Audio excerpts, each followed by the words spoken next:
There is literally nothing better than curling up next to the fire, reading Christmas books with your kids, or getting to have them all gather around you on the couch and dive into amazing Christmas literature. And today I want to share with you guys the 10 books that I am most excited to dive into with my kids this year for the Christmas season. So let's get started. Hi, my name is Katie and welcome to Life in the Mundane. I am a second generation homeschool mom of 6 beautiful kiddos, and on this channel we talk all things resources.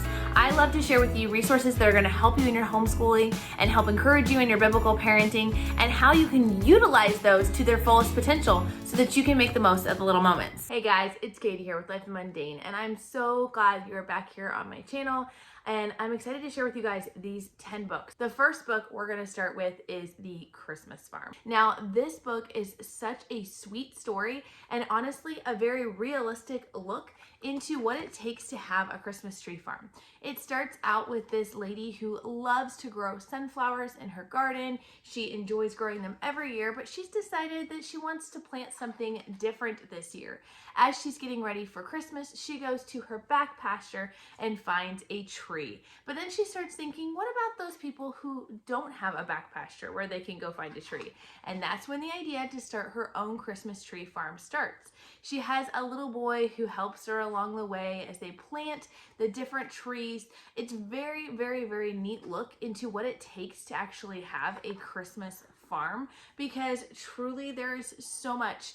And even talking about the different steps of it, how they have to save certain pastures for the next year for people who want a bigger, fuller tree, and how it's not an instantaneous process. My kids really loved learning about what it takes, and they have such a greater appreciation now for real trees and what that actually takes to go into it. So definitely one I recommend. The second book up on my list is Lucia'S Morning in Sweden. So this story was really special to me last year because it talks about St. Lucia Day. Now, if you're like most Americans, you probably have not heard about St. Lucia Day. It is a Christmas tradition typically celebrated on December 13th, where they celebrate St. Lucia. During the Swedish tradition, all of the boys will dress up as star boys. They have these big pointy hats with stars all over them, and they have the girls who dress up with laurel wreaths around their head and in these beautiful white robes. This book kind of talks through all those traditions as it tells this family getting ready for the celebration. We have a Swedish town that's not too far away from our home that actually does a St. Lucia celebration, and we actually went to it last year. I will leave the vlog for that up in the iCards and down in the description below so you guys can check out our adventure there and see how it was. But it was so neat to read about this tradition and then go be a part of that tradition. I think we're gonna hopefully do it again this year because it's such a fun thing. And so this one is definitely one that I'm looking forward to reading with my kids this year. All right, number 3 is Shooting Stars. Now this book is brand new. If you guys just watched one of my recent book hauls, you know that I just got this book, so I have not had the opportunity to read it with my kids, but I have actually gone ahead and pre-read it, and it is amazing. It is literally taken from the letters that were written during World War I, during the famous story of how there was a truce called for Christmas. It is so fun and really an awesome piece of history that's important to talk about. Both sides were literally 30 paces away, had been in non-stop battle for days and months. On Christmas Day, they called a truce. There was carols sung, there was games played. They even talked about how there was this time during the Christmas Day that they actually came together, both sides, and actually took time to bury the soldiers who had died during the battle thus far. I really loved hearing this story and seeing the history behind it. In the back of the book, they have pictures from the actual day and more of an explanation of what happened, but this is one I'm really excited to dive into with my kids. Number 4 is Cobweb Christmas. Now, before I jump into this, I did want to mention that this video is hosted in collaboration with my friend Rachel over at 7 and All. And the reason I want to shout out her during this particular book is because Rachel has actually created an amazing curriculum for Christmas. As you can see behind me, she has these fun Christmas cards with different traditions, and she has you read all sorts of literature sharing different Christmas traditions from all over the world. This is one of the books, as well as the Christmas Tree Farm and a few others that I'm going to be sharing with you guys today. So I just wanted to give a little shout out to her. Be sure to check the playlist down below because there's actually going to be a bunch of moms sharing their favorite Christmas books. And at the end of this video, I will share a link with you guys for a video you can see on what her Christmas unit looks like and how you can use it in your home if that's something you're interested in doing. But Cobweb Christmas is a really fun story about this little old lady who cleans every year for Christmas and how this is actually a big part of her tradition.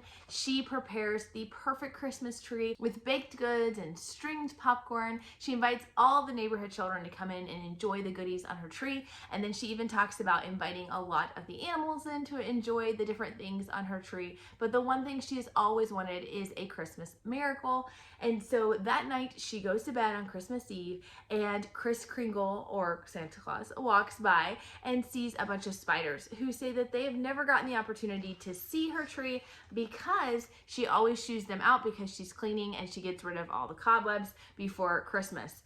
So Saint Nick decides to let the spiders inside so that they can get to see her beautiful, famous tree. And in the process, as they are scattering all along the tree, they end up leaving webs all over her tree. When Kris Kringle arrives, he realizes what has happened and he decides to touch each of the webs and turn them into beautiful tinsel. And so when she wakes up to a beautiful tree and a fun surprise. And each year from then on, she decides to leave some cobwebs and not clean them all out before Christmas. And this is supposed to be sort of the legend or the folk tale of how the tradition of the tinsel started. It is a really sweet book, a really fun thing to read with your kiddos, and I look forward to doing it again this year. Number 5 is the Sparkle Box. If you guys have watched my videos in the past, you know we love this. We've been doing this since my kids were little. The Sparkle Box is not just a book, it's also a tradition. The idea of the Sparkle Box is that there's a little boy who sees all of a sudden that there's a sparkle box out in the Christmas decorations. He asks his mom constantly, what is inside the box? What is this for? And she explains, we'll talk about it later. You'll find out later. And with this, all throughout the Christmas season, he and his family are serving other people. They go and they help serve at a homeless shelter. They help donate money to fund a well in another country. The little boy even goes and helps donate a candy bar and some gloves with his own money to a man who's living out on the street. And then on Christmas morning, when he wakes up, the very first gift that he opens Christmas morning is the Sparkle Box. Is different things that their family has done to serve other people this holiday season. And the idea is it's their gift to Jesus. Based off of the passage talking about whatever you've done to the least of these, you have done unto me. That is where this is coming from. But it is that this is the most exciting gift of all because this is the reason we celebrate. I love how it keeps Jesus as the reason for the season. We have a Sparkle Box. We've been doing this for years. Absolutely love it. I love to find things all throughout the year and not just during the holiday season that my kids have done, that we have done, and just bringing it back to this is how we serve Christ. This is how we share the love of Christ with other people. And so that's the best gift we can give. And so it's always a fun tradition every year. On a much lighter note, number 6 is just a fun, silly book. Again, I got this in a recent book haul, but this is how I Want a Hippopotamus for Christmas book.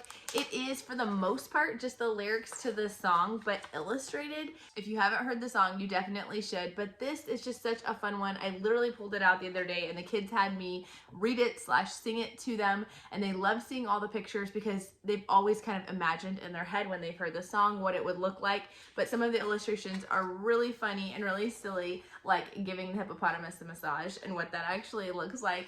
That this, I know, is going to become a favorite. Number 7, I've talked about before, that this is the legend of the candy cane. I have always really loved this book. It takes place in a small town where a new person moves in, takes over an abandoned building, and turns it into a candy shop. All the kids are flocking towards it, trying to figure out what the shop is going to be, but one lucky child is picked to help them set up the shop for the holiday season.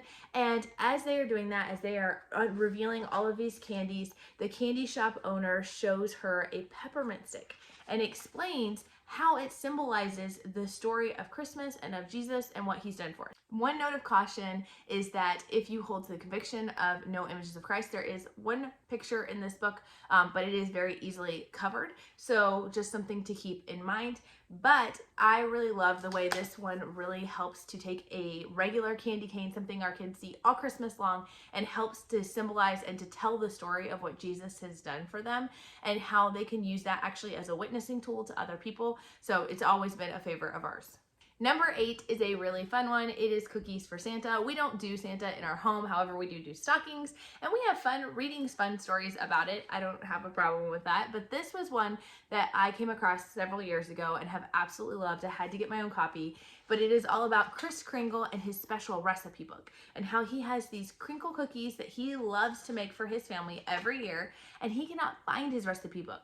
Well, meanwhile, in the town of New York, a few kids go to the library and they actually find his cookbook. They don't even realize what they have until Mr. and Mrs. Claus go live on TV from the North Pole, and Santa Claus shares why he's a little down, that he's lost his Christmas books and he's not able to make the cookies he loves to make for his family. So these kids pair up with America's Test Kitchen and they help make these fun Christmas cookies and go on live TV to encourage everybody else to make these fun Christmas cookies for Santa. As Santa goes around to each house throughout the night, he finds a plate of his cookies and a box of cookies that he can take back and share with his friends. What's fun about this is they also actually have the recipe in the back of the book for these cookies so you can make them with your kiddos. It's just a fun, lighthearted story that we love to read.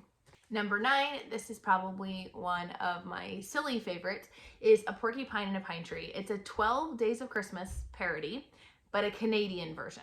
Now, I just recently found out that this is actually a series, and there's a whole series of different Christmas songs that have been taken with a Canadian twist. And so you may or may not be seeing more of those coming up soon here in future book hauls. But what's fun about it is all about a porcupine and a pine tree instead of a partridge and a pear tree. And then each item that you see on each of the 12 Days of Christmas is something Canadian related. My kids find it hilarious, and we love to read it every year. Last but not least is the All I'll Ever Want for Christmas doll. Now, this story is a really sweet story about a family during the Depression, and they have 3 girls who desperately desire to have this special baby doll, and it would be a very expensive treat. One of the daughters wants this doll more than anything. She writes to Santa Claus, she asks for the doll, she really, really wants to be able to get it, and everybody, including her other sisters, assure her that it's not happening. It's just not feasible this year.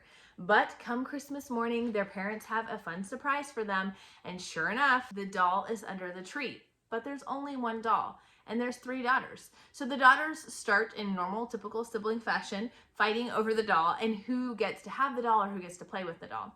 She makes a compelling case as to why she should be able to have the doll, and the mother decides to sit back and just watch and see what happens instead of intervening. As this daughter is playing with her doll, her sisters kind of get bored watching her play with the doll, and so they go out and they start having fun. She quickly realizes that a doll, a toy, is really not more important than her siblings, and it's really not fun unless you have someone to share it with. It is a really sweet story, a good reminder about putting people first and not toys and gifts first, that you'll want to check out this holiday season. This is another one of the books that is in Rachel's curriculum, and I'm so glad. If it wasn't for her curriculum, I would have never found it. Be sure to go check out this video to see more about her curriculum and how it's used. It is literally the simplest thing ever, and yet such a treat and brings so much joy to your holiday season. I hope you have enjoyed this video, and we'll talk to you guys next time. Bye!